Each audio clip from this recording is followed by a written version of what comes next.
بسم الله الرحمن الرحیم. راځو زمونږه نن یو سبجیکټ مونږ شروع کوو چې د هغې عمومي نوم مونږ سره ویب پیج ډیولپمنټ دی. د دې کورس په اړه خبرې مونږ کوو. دا کورس درې نومه لري چې یو ویب دی، بل پیج دی او بل ډیولپمنټ. انټروډکشن یې کوو، بیا خیر پیشپي ته راځو. مونږ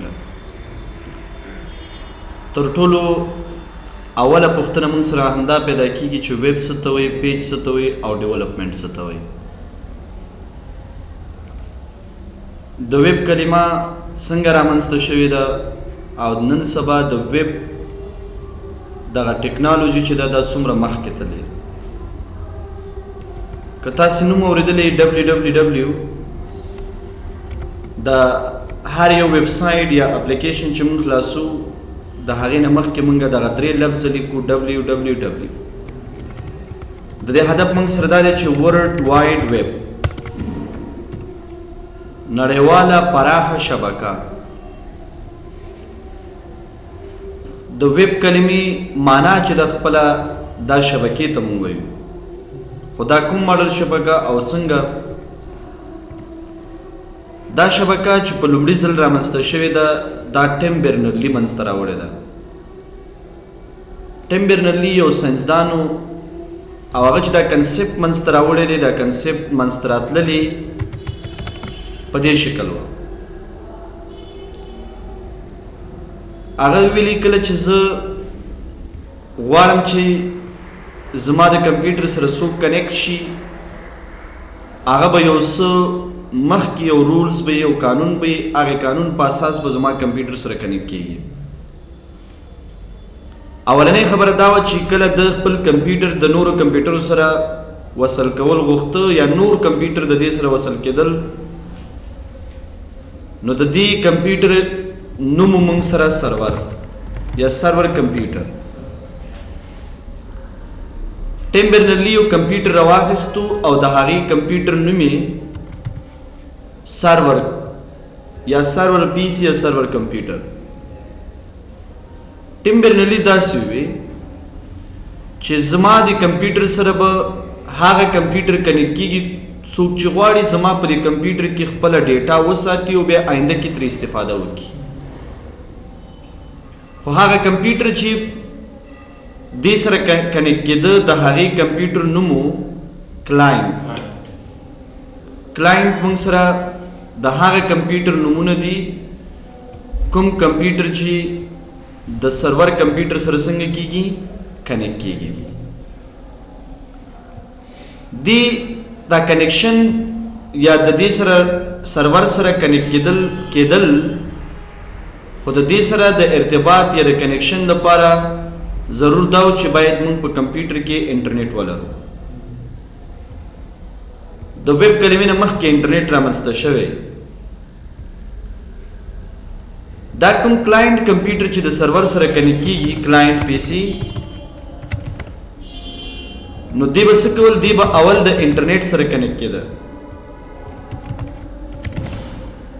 او د انټرنیټ د کنیکشن نه پس به بیا د سرور سره څنګه کېدل، کنیکټ کېدل.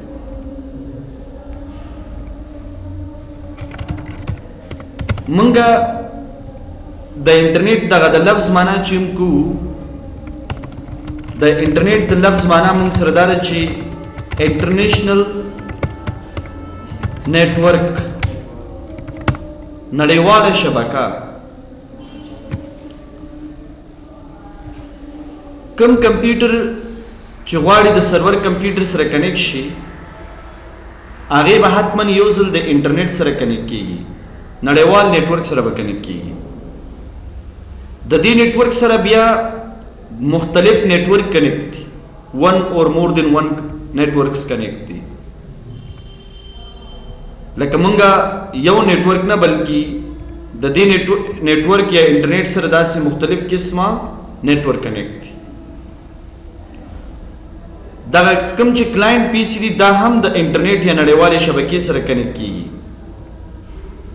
د څه لپاره کنیکټ کیږي؟ د دې لپاره چې یو کلاینټ خپل معلومات د نور خلکو سره شیر کی، خپل معلومات په بل ځای کې وساتي، خپل معلومات په هر ځای کې استعمال کی، ایکسس کی. د دې هدف لپاره د دې نیټورک سره کنیکټ کیږي. خو کله چې کلاینټ د یو نیټورک سره کنیکټ کیږي د هغې لپاره به یو ایډرس معلوم وي چې په کوم ایډرس او د کوم نیټورک سره باید کنیکټ شي. موږ اکثره ټایم چې کله یو نیټورک سره کنیکټ کیږو لکه مثال www.facebook.com،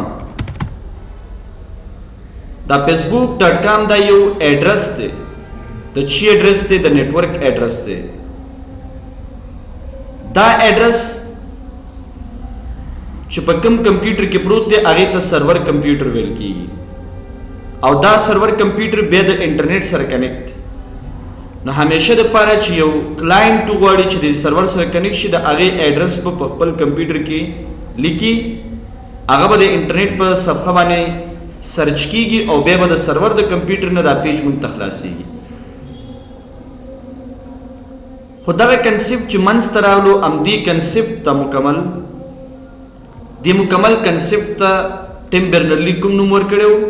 ویب. دې کنسپټ ته یې نوم ورکړلو ویب، یعنې دا یوه شبکه شوه که نه. هغه به دلته مختلف نیټورک د انټرنیټ سره کنیکټ کول، بیا به د انټرنیټ په ذریعه باندې کلاینټ کمپیوټر د هغه نیټورک چې د انټرنیټ سره کنیکټ دی هغې سره به کنیکټ کېده. د دې لپاره چې خپل معلومات نورو خلکو سره شیر کړي، خپل معلومات په سرور کې وساتي، نورو ځایونو کې ترې استفاده وکړي، د دغې په خاطر باندې. نن سبا هم ګورئ څومره چې نیټورکس دي موږ سره هغه د انټرنیټ سره کنیکټ دي او بیا موږ کنیکټ کیږو د نیټورک سره. خو د کلاینټ کمیونیکیشن د سرور سره دا څنګه کیږي؟ خو صحیح ده چې موږ یو ایډرس لیکو، موږ سره دا کمیونیکیشن کوي، خو د دې کمیونیکیشن دپاره موږ ته یو پیج پکار دی چې د هغه پیج په ذریعه به کمیونیکیشن کیږي. اوس فیسبوک یو پیج دی او دا پیج داسې پیج دی چې موږ کولی شو چې د همدې پیج په ذریعه باندې د سرور کمپیوټر سره یا د فیسبوک چې کوم سرور کمپیوټر دی هغې سره کمیونیکیشن وکړو. موږ اکاونټ جوړو که نه جوړو؟ کله چې تاسو د اکاونټ جوړوئ تاسو باید یوه صفحه خلاصه کړئ. دغه صفحه باید تاسو ته د سرور کمپیوټر نه خلاصه شي، او کله چې خپل معلومات تاسو په هغه اکاونټ فورمه کې واچوئ دا معلومات بیرته ځي سرور ته. نو دا دلته چې کوم کمیونیکیشن رامنځته کیږي دا د چا په ترو رامنځته کیږي؟ د پیج په ترو باندې. پیج دا کمیونیکیشن کوي. ډیولپمنٹ موږ دې ته ویب پیج ډیزاینینګ هم وایو، ویب پیج ډیولپمنٹ هم ورته ویلی شو، او دې ته ویب پروګرامینګ هم ورته ویل کیږي. خو د ټول نه ښه نوم د دې لپاره چې دی هغه ویب پیج ډیولپمنٹ دی. ډیولپمنٹ نوم په هغه وخت کې موږ الو چې کله موږ د سرور سره کمیونیکیشن کولی شو. د کلاینټ او د سرور ترمنځ کله کمیونیکیشن کیږي دې وخت کې باید کوم نوم ورته واخلو موږ؟ ډیولپمنٹ. که موږ چېرته فار ایگزامپل ویب پیج ډیزاینینګ نوم وایو، دا نوم په هغه وخت کې ښه دی چې کله موږ د سرور سره کمیونیکیشن نه کوو، بس صرف د یوې صفحې ډیزاین کوو او سټیټک صفحه موږ جوړو، دې ته موږ بیا چې ویب پیج ډیزاینینګ ورته موږ ویلی شو. خو زموږ دغه کورس اوس پی ایچ پي یعنې ایډوانس موږ کار کوو، نو بیا باید موږ دې لپاره کوم نوم واخلو؟ ډیولپمنٹ نوم ورته واخلو موږ. اوس د دې پیج د جوړولو لپاره باید موږ کمپیوټر لینګویج زده کړو.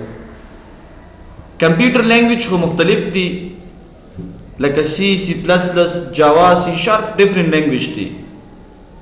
هر یو لینګویج چې دی د خپل هدف لپاره استعمالیږي. خو کوم چې د ویب یا د انټرنیټ صفحې لپاره موږ کوم لینګویج استعمالو هغه معلومې ژبې دي HTML، CSS، جاوا سکرپټ او PHP. اصلا اساسي دا څلور ژبې دي. بیا نورې ژبې هم شته، لکه تاسې د ویب اپلیکیشن لپاره جاوا نه استفاده کوی شئ، د ویب اپلیکیشن لپاره د ASP.NET نه استفاده کوی شو، نور لینګویج پایتان نه استفاده کوی شو، لارویل نه هم استفاده کیږي. مختلف قسمه لینګویج موږ به کولی شو د دې لپاره استعمال. خو تر ټولو بیسټ لینګویج چې خالص د ویب دپاره استعمالیږي هغه موږ سره دا 4 ژبې دي. اوس تاسې وګورئ دې کې غټ اپلیکیشن جوړ شوي. فیسبوک یو غټ اپلیکیشن دی هغه په PHP لینګویج کې جوړ شوی. نو PHP یو سمپل لینګویج نه دی، یو عادي لینګویج نه دی. PHP یو داسې لینګویج دی چې په دې کې مونږه ایډوانس اپلیکیشن جوړولی شو. لینګویج 2 قسمه دي. یو لینګویج داسې دی چې هغې ته ویل کېږي پاورفول لینګویج. مونږ دلته 4 ژبې لیکلي، نو ځکه دا خبره زه تاسې ته تشریح کوم. پاورفول لینګویج کوم یو دی؟ پاورفول لینګویج هغه ژبې دي چې مونږ په یو ژبه کې مکمل اپلیکیشن جوړولی شو په یو لینګویج کې. لکه تاسې د هغې نوم C++ یا فار ایگزامپل جاوا یا فار ایگزامپل مونږ سره C#. دا هغه لینګویج دی چې دې ته مونږ پاورفول لینګویج ویلی شو. دې کې ضرورت د دې نشته چې مونږ د دې سره بله لینګویج کمباین کړو یا بل لینګویج د دې سره ضروري وي. C++ تعریف چې تاسې کوئ، ګوره C++ تعریف مونږ داسې کوو چې C++ is a powerful and general purpose programming language. دا داسې یوه ژبه ده چې یوازینۍ ژبه ده چې مونږ پکې یو سافټویر مکمل جوړولی شو او جنرل پرپز د ډېرو مختلفو سافټویرو لپاره ترې استفاده کیږي. خو کوم چې مونږ سره دلته ویب لینګویج دی دا به جنرل پرپز لینګویج نه دی. جنرل پرپز نه هدف دا دی لکه ته اوس په C++ کې کولی شي یو اپریټنګ سیسټم جوړ کړي. اپریټنګ سیسټم تاسې جوړ کړئ، یعنی وینډوز په شکل یو سافټویر. تاسې کولی شي ډرایور جوړ کړئ لکه د پرنټر ډرایور. تاسې کولی شي پروټوکولز جوړ کړئ لکه HTTP IP. دا سافټویر دی د دې ډیزاینول په C++ کې کېږي. ګیمز تاسې جوړ کړئ او داسې نور ډېر. یعنی جنرل پرپز لینګویج. جاوا هم همدغسې ده، C# هم همداسې. خو موږ سره چې کوم دغه لینګویج دی دا به جنرل پرپز نه دی، دا صرف د ویب اپلیکیشن دپاره استعمالیږي. کوم اپلیکیشن؟ ویب. سافټویر خو تاسې پیژنئ که نه؟ سافټویر اور اپلیکیشن هغه ویډیوګانې یو بل نه پرم غوښتي او هغه ویډیوګانې صرف اسامه سره دي او نن چې راغلو ته یې واورئ. نن 2 بجې راځي هغه. نن چې راغی نن به یې راوړي سهار کې به یې زه درکړم.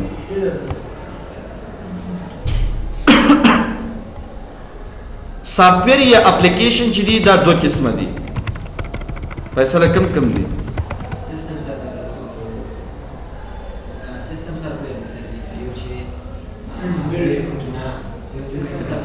ها بس یو سټینډ الین اپلیکیشن دی پروګرامینګ د لحاظ او یو موږ سره ویب اپلیکیشن دی.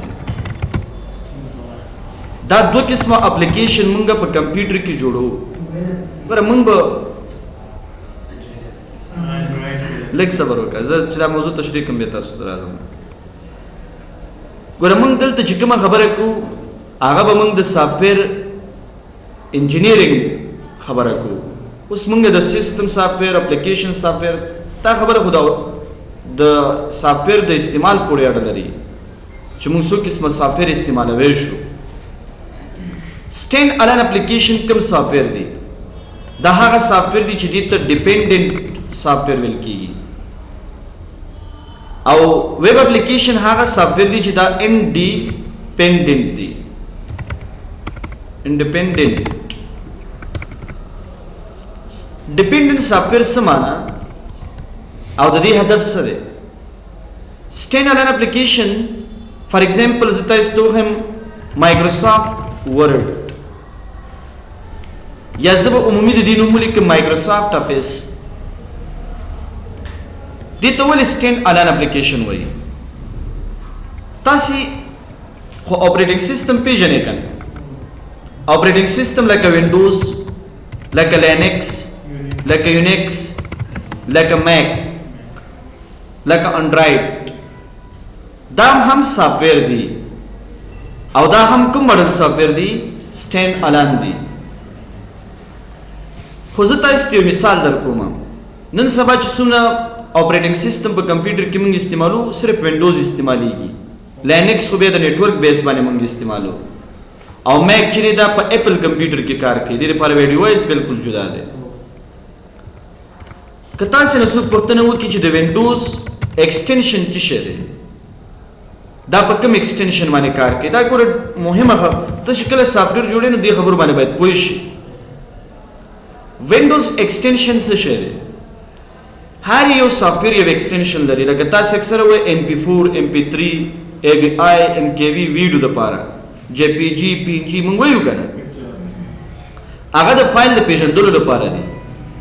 خو وینډوز چې ستا په د هارډویر کې کار کوي دا په یو ایکسټنشن کار کوي چې هغه ایکسټنشن ته ویل کېږي XE.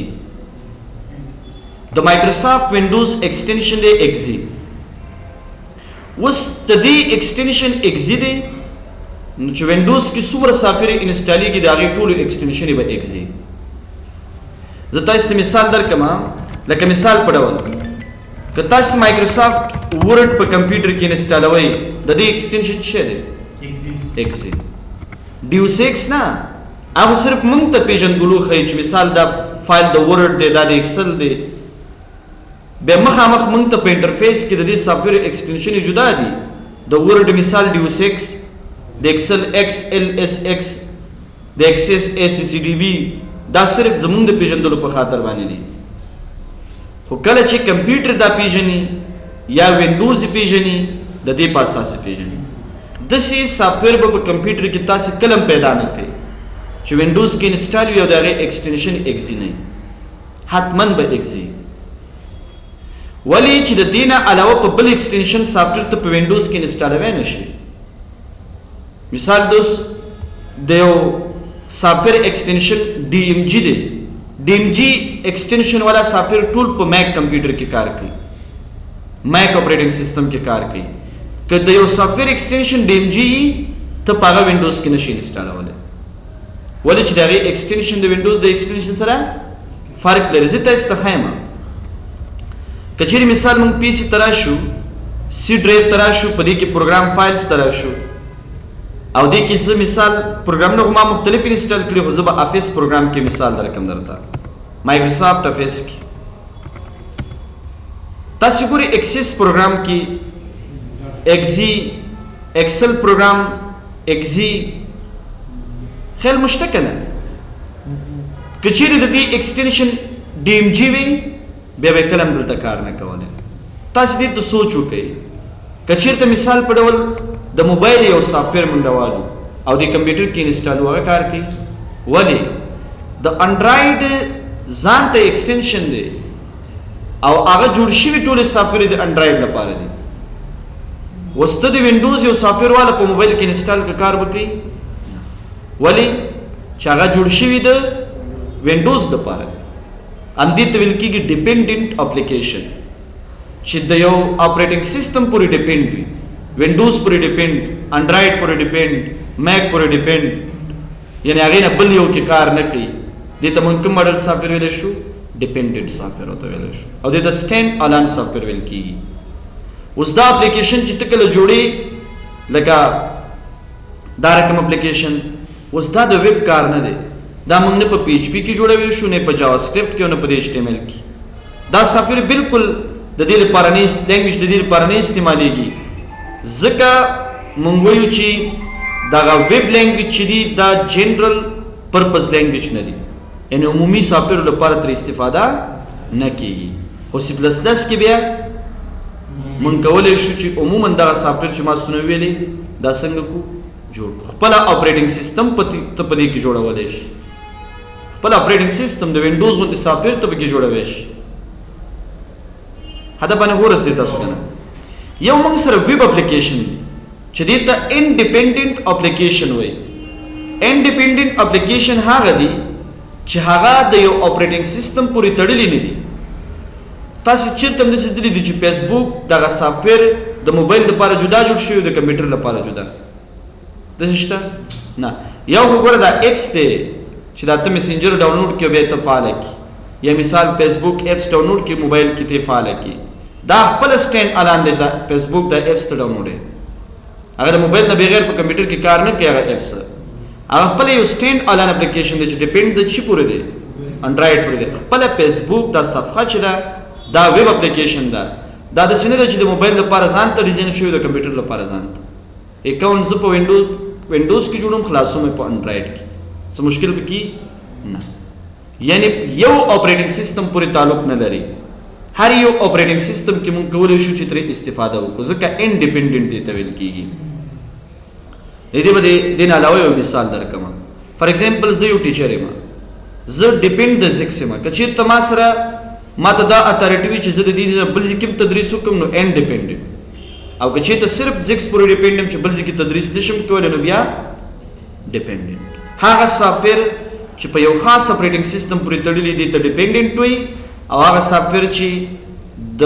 اپریټینګ سیستم سره تعلق نه لري هغه ته انډیپندنٹ وي نو موږ به په دې لینګویج کې کوم ماډل سافټویر جوړو انډیپندنٹ یعنی چې کوم اپریټینګ سیستم پورې تړلی نه او سټینډ الان پکې جوړېدای شي نه کله هم سټینډ الان اپلیکیشن په دې کې موږ جوړولې نشو دې کې بس صرف ویب اپلیکیشن جوړېږي اوس دې کې به دغه ځینو ژبو کې لکه سی پلس پلس اوس په دې کې صرف سټینډ الان جوړېږي ویب نه جوړېږي جنرال پرپز هغې ته موږ وایو خو هلته بیا په سټینډ الان کې ډفرنٹ سافټویر دی اپریټینګ سیستم ځان ته یو سافټویر دی او ډرایور ځان ته یو سافټویر دی گیم ځان ته یو سافټویر دی جاوا اوس داسې دی چې دې کې هم ویب اپلیکیشن جوړولی شي هم ده دواړه پکې جوړېدی شي سی شارپ هم دغه شان دواړه پکې جوړېږي ځکه د سی شارپ سره موږ ایس پی ډاټ نیټ ټیکنالوژي استعمالو که نه نو چې کله ته ایس پی ډاټ نیټ ټیکنالوژي د سی شارپ سره استعمالي دا د مایکروسافټ پورې تعلق ساتي نو بیا موږ پکې هم دا جوړولی شو هم دا جوړولی شو دواړه پکې جوړېږي خبره بله دا ده دا کویشن ډېر مهم دی تاسو نه انټرویو کې هم کیدی شي او تاسو دې سره مخ کېږئ کمپیوټر لینګویج دا سافټویر دی که نه دا سافټویر دی سافټویر څه ته ویل کېږي ا کلیکشن آف انسټرکشنز از کالډ سافټویر د لارښوونو مجموعې ته موږ څه ویلی شو سافټویر ویلی شو ډېرې لارښوونې چې سره رایوځای شي هغې مجموعې ته سافټویر وایي خبرې ته خیال شته او هر یو لینګویج چې دی خپله یو لارښوونه ده هر یو لینګویج کې ته یو لارښوونه کې کمپیوټر ته مشین ته تر څو هغه مشین هغه ټاسک سرته ورسوي نو دې د وجې نه دې ته موږ ویلی شو ټول لینګویج کمپیوټر لینګویج که هغه ویب لینګویج دي که هغه پروګرامینګ لینګویج دي که هغه هر قسمه لینګویج دي ټول تړلي کوم ماډل سافټویر پورې دي سټینډ الان پورې ویب پورې تړلي نه دي دا پی ایچ پی یو لینګویج دی خو دې ته سټینډ الان اپلیکیشن هم ویلی شو ولې ځکه چې د پی ایچ پی لپاره کوم سافټویر ته په دې کمپیوټر کې انسټالې او ته په هغې کې د دې لپاره پروګرامینګ کې هغه سافټویر سټینډ الان دی اوس زه چې مثال دې ته سبلایم انسټالوم یا نوټ پیډ پلس پلس انسټالوم یا نوټ پیډ انسټالوم یا ډریم ویور انسټالوم یا ویژوال سټوډیو انسټالوم هغه کوم سافټویر دي سټینډ الان نه دي نو ځکه دا لینګویج ټول تړلي چا پورې دي سټینډ الان پورې هیڅ داسې لینګویج نشته چې هغه تړلي چا پورې ویب پورې ټولې لینګویج سټینډ الان دي نور جوړېږي په جاوا کې موږ سره ویب اپلیکیشن پی ایچ پی کې سی شارپ کې هم جوړېږي چې موږ پکې سټینډ الان اپلیکیشن هم جوړولی شو هدف باندې خو تاسې ورسېدی که نه اوس به موږ دغه لینګویج شروع کوو خو دې لینګویج کې HTML موږ نه وایو صحیح ده که نه دا خو سکپ کوو موږ HTML خو تاسې پوهېږئ چې دا د څه دپاره موږ استعمالو ټیکسټ فارمیټینګ لپاره CSS د څه دپاره استعمالو سټایل شیټ دی مثال موږ به د څه ډیزاینینګ لپاره جاوا سکرپټ ویلیډیشن لپاره یې کوو خو پی ایچ پی څه دپاره استعمالیږي اوس به راځو د دې خبره مکمل دغه به کوو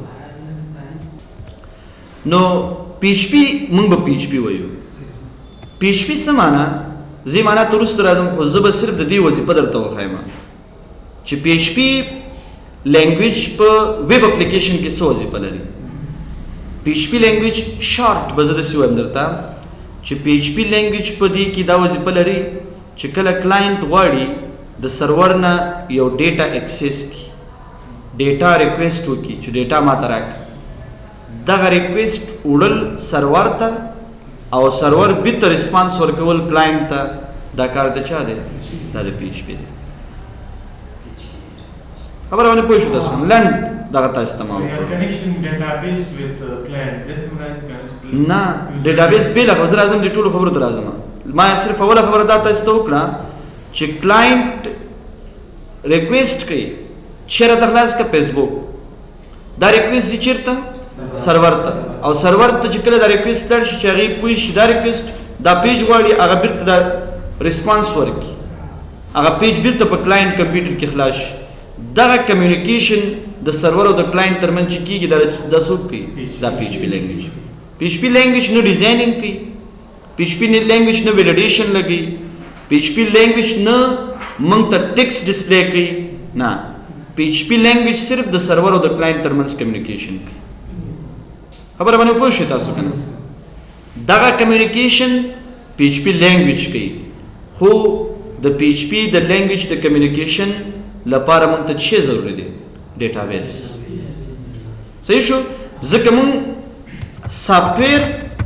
دوه قسمه لرو ویب سافټویر یا ویب اپلیکیشن دوه رقمه موږ جوړو یو موږ سټیټیک اپلیکیشن جوړو یو ډاینامیک اپلیکیشن جوړو ډاینامیک اپلیکیشن سټیټیک اپلیکیشن هغه اپلیکیشن دی چې دغه شاته ډیټابیس کنیکشن نه لن بدسي وي واز ډیټابیس نه سټیټیک اپلیکیشن هغه دی چې هغه کې د سرور او د کلاینټ ترمنځ کمیونیکیشن نه صحیح شو کنه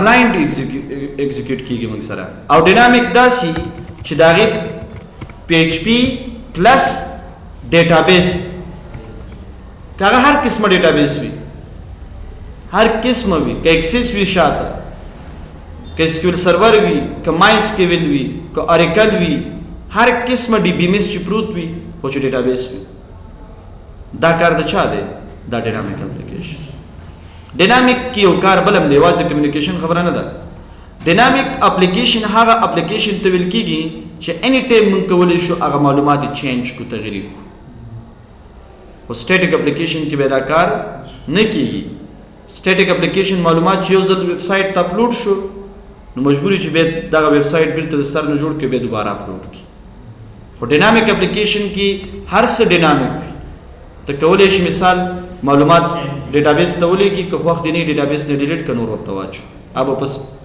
انټرفیس باندې موږ ته به څنګه کېږي ډسپلی کېږي اوس تاسې ته یو مثال درکړم بی بي سي نیوز همیشه پکې اپډیټ معلومات نه دي دا کوم ماډل سافټویر دی دا ډاینامیک دی د دې شاته یو ډیټابیس پروت ډیټابیس کې زاړه معلومات لري کې نوې پکې واچي خلاص صحیح شو نو موږ پی ایچ پی لینګویج وایو خو پلس یو ډیټابیس به سره حتما استعمالو چې هغه ته ویل کېږي مایسکیول صحیح شو او بیا یو بل خبره یو سرور به استعمالو صحیح ده کنه سرور دوه قسمه دي یو سرور لوکل سرور د سي چې اوس په حال همغه انټرنیټ ته ډایرکټ د خپل ویب پاڼه نه جوړو کنه نو چې انټرنیټ ته د خپل ویب پاڼه ته نه جوړي نو ته په خپل کمپیوټر کې ځان ته یو لوکل سرور جوړې یا زیم یا ویم چاره یو تاسو انسټالوي زیم بیسټ دی خدای باید زیم انسټالو صحیح شو یا به زیم انسټالو یا به ویم انسټالو او یا د دینه IIS سرور صحیح شو کنه انټرنیټ انفارمیشن سیستم په نوم باندې یو سرور دی دا سرور چې دی اکثر په لوکل نیټورک کې ډېر استعمالېږي IIS خو موږ به دی IIS نه تیر شو زیم به په کمپیوټر کې څنګه کو انسټال کو تر څو د پی ایچ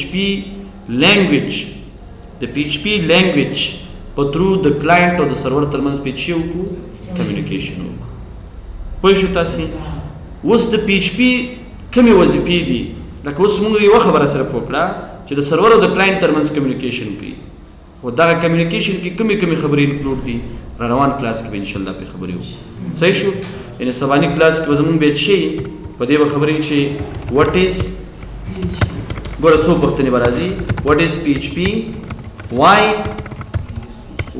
PHP صحیح شو او how to use PHP language بل کلاس کې انشاءالله دې پوښتنو ته جواب وایي